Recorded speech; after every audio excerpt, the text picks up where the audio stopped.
Stellar.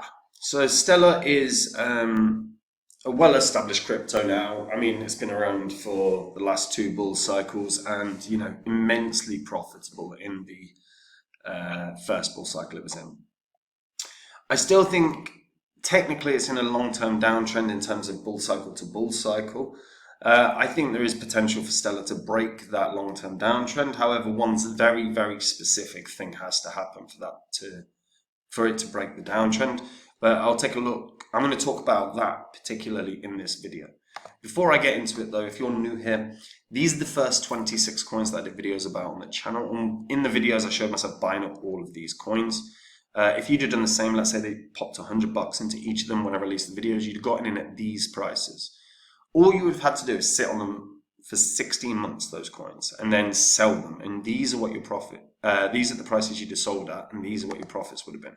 So $100 into each, $2,600 investment in total would have netted you a profit of over 123 grand.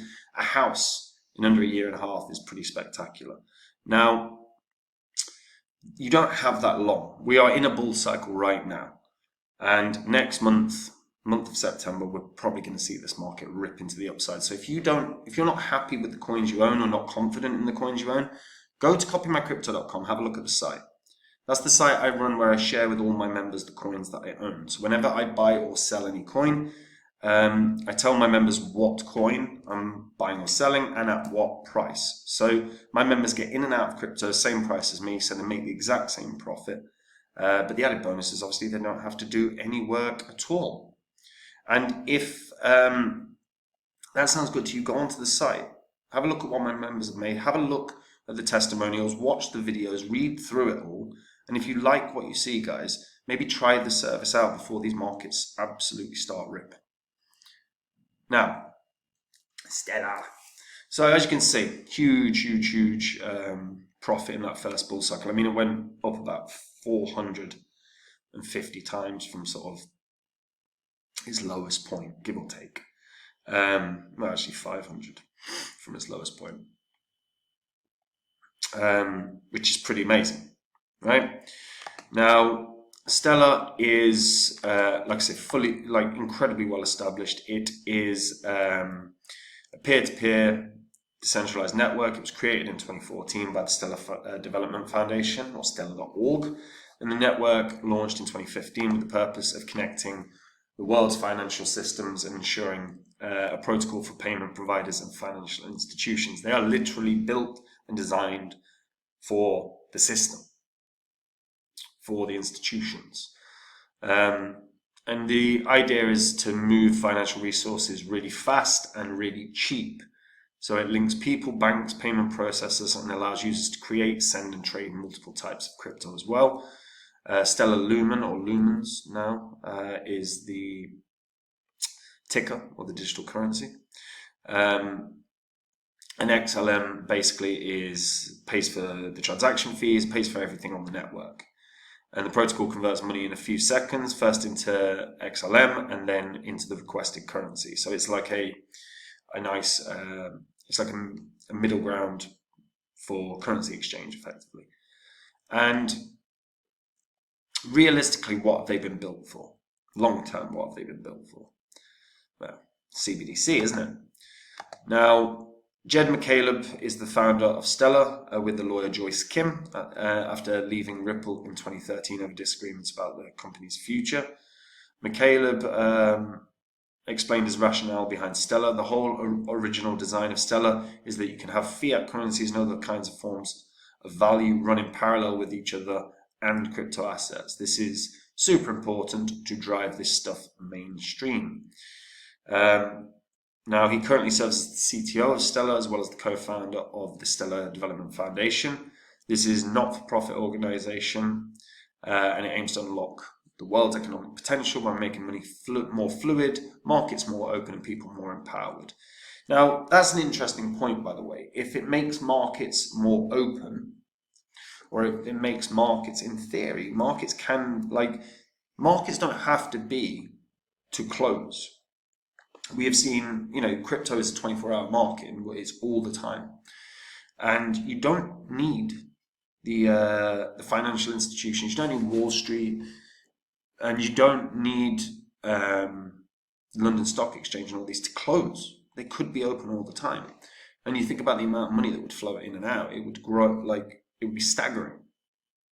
And there is potential there that, this stuff could be moved in theory onto a network that then makes it 24/7. And if the company behind that infrastructure, if that were to happen, the company behind the infrastructure would be worth immense amounts of money, because you're looking at quadrillions of dollars that are traded on stock exchange. Now, like I said, the purpose is CBDC. That's the reality. And this is an article saying crypto leaders should stop flirting with CBDCs. There are people that are pro CBDCs, which blows my mind, because most people are opposed, but you've got industry leaders like Consensus, Ripple, and Stellar throw their weight behind them.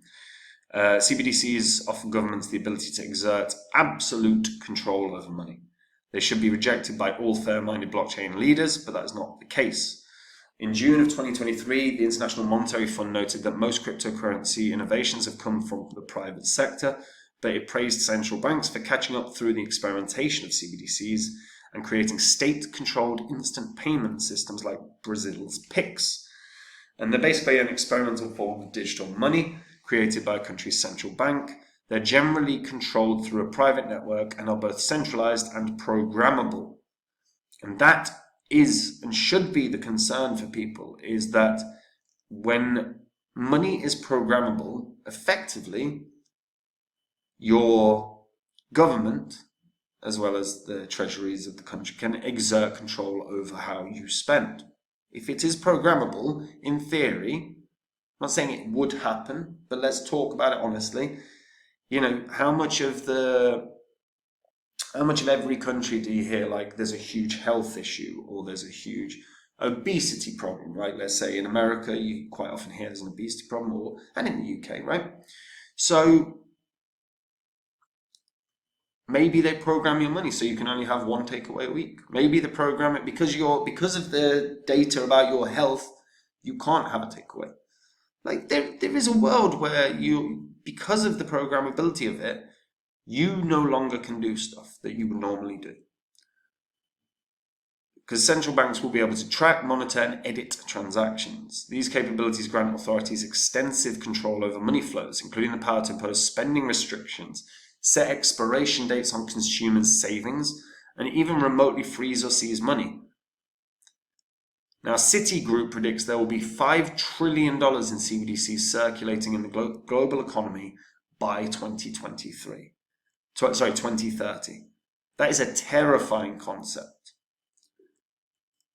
And here's the reality. Ripple, Stellar have been active in allowing their blockchains to be used in development of CBDCs. Ripple, no doubt, have a very strong relationship with the EU.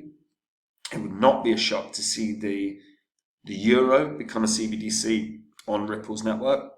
If that is to happen, this is going to absolutely skyrocket.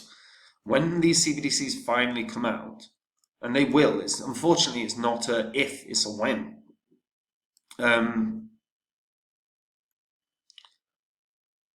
There is a world where, like, Stellar and, let's say Ripple, if it got the American dollar, the CBDC for the dollar, they could be worth trillions because they'd be literally running the infrastructure for countries. Now, the thing is, I really do recommend people consider CBDCs because you're literally trusting governments with huge amounts of power. And can you? Historically, obviously the answer is no. Canada served as one example in 2022 when Prime Minister Justin Trudeau activated the Emergencies Act to unconstitutionally freeze bank accounts linked to anti-lockdown protesters. Imagine that. You've done a protest, therefore now your bank account's frozen. What the hell? I thought we were in a free country. Don't forget as well, US President Franklin Roosevelt provided an example of this in 1933 when he signed an executive order mandating that citizens hand their gold over to the federal government, or get $10,000 in fines as well as 10 years in prison. you can be, there's a lot of people that are pro-government. Personally, I'm not, but there is a world where our money is controlled even more, and our lives are more at the behest of governments. That is a scary concept. The reality is look, I think Stellar has a very real shot of hitting $1 or more. Even just $1 puts it at 29 billion as a market cap, because obviously it's just $1 times 29.4 billion. However, I'll be honest, if they land and they could do that this year. They could literally do that this year if it's just the written agreement that they are going to run a CBDC for a few different nations and it's all up and running, and even if it's smaller nations. But it's kind of a when. Like it's an if they land a massive currency that has a huge impact on the world, they could be worth trillions. And that then opens up the world where it could be like, what, $50, you know? Could be crazy. But, or $30. But I don't think we're there yet. But I think but clearly 2030 is going to be when, by the time CBDCs are everywhere. So the next 4 years are going to be massive. So if deals are signed this year, just deals would be enough to tick Stellar over $1, maybe way, way, way more. It just depends on which CBDCs they sign the deals with. It's a scary concept. If you haven't really thoroughly looked into CBDCs, please do, because make no mistake about it, if it's announced in the UK there's going to be CBDCs, I will be protesting that, because it is not good for the country, it's not good for the citizens, and that's true of every country worldwide. And if you are not fully clued up on CBDCs, learn. But what I will say is, if any cryptocurrency project that lands a CBDC will be running the infrastructure for a country, their net worth and the net market cap and the price will skyrocket. And as an investment, that's what you want.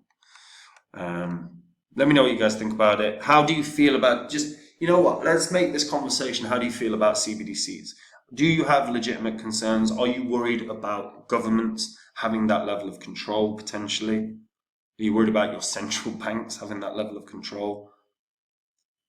Tell me what you think in the comments down below, guys. And listen, we're in a bull cycle right now. If you're not confident in the portfolio you have, if you're not confident in the coins you own, time to do something about it. Get onto copymycrypto.com and have a look at what my members have earned. This is public record. You can verify this all on the history of this channel. Copymycrypto.com is where I share with my members the coins that I own. Whenever I buy or sell any coin, I tell my members the coin that I'm going to buy or sell and the price I'm going to buy or sell it at. So they can copy along, they can get in and out of the same cryptos at the same price. So it means there's no work for my members and they make the same profit. On the site, you will see testimonials from my members, you will see videos, watch them all, read them all. And if you like what you see, guys, try the service out, because these markets are going to start ripping to the upside very soon. And if you've got the wrong coins in your portfolio, you're not going to make much money this year. And I don't want that for anyone. Now, that is it from me. See you all in the next video. Have a nice day. Bye-bye.